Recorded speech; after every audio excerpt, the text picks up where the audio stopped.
السلام علیکم ورحمۃ اللہ وبرکاتہ۔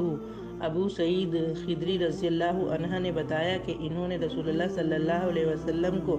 یہ ارشاد فرماتے ہوئے سنا ہے کہ جب ایک بندہ مسلمان ہو جائے اور اس کا اسلام عمدہ ہو،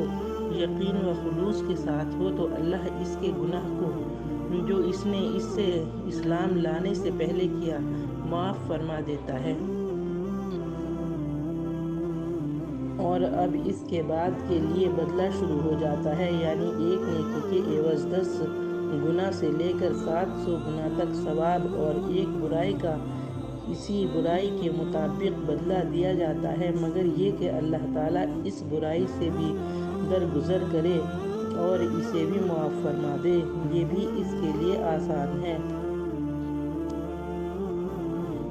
آپ صلی اللہ علیہ وسلم فرماتے تھے، حلال کھلا ہوا ہے اور حرام بھی کھلا ہوا ہے، اور ان دونوں کے درمیان بعض چیزیں شبہ کی ہیں جن کو بہت لوگ نہیں جانتے کہ حلال ہے یا حرام۔ پھر جو کوئی شبہ کی چیزوں سے بھی بچ گیا، اس نے اپنے دین اور عزت کو بچا لیا، اور جو کوئی ان شبہ کی چیزوں میں پڑ گیا، اس کی مثال اس چرواہے کی ہے جو شاہی محفوظ چراگاہ کے آس پاس اپنے جانوروں کو چرائے۔ وہ قریب ہے کہ کبھی اس چراگاہ کے اندر گھس جائے اور شاہی مجرم قرار پائے۔ سن لو، ہر بادشاہ کی ایک چراگاہ ہوتی ہے، اللہ کی چراگاہ اس کی زمین پر حرام چیزیں ہیں، بس ان سے بچو۔ اور سن لو،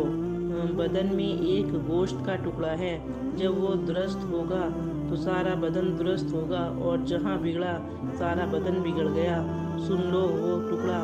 آدمی کا دل ہے۔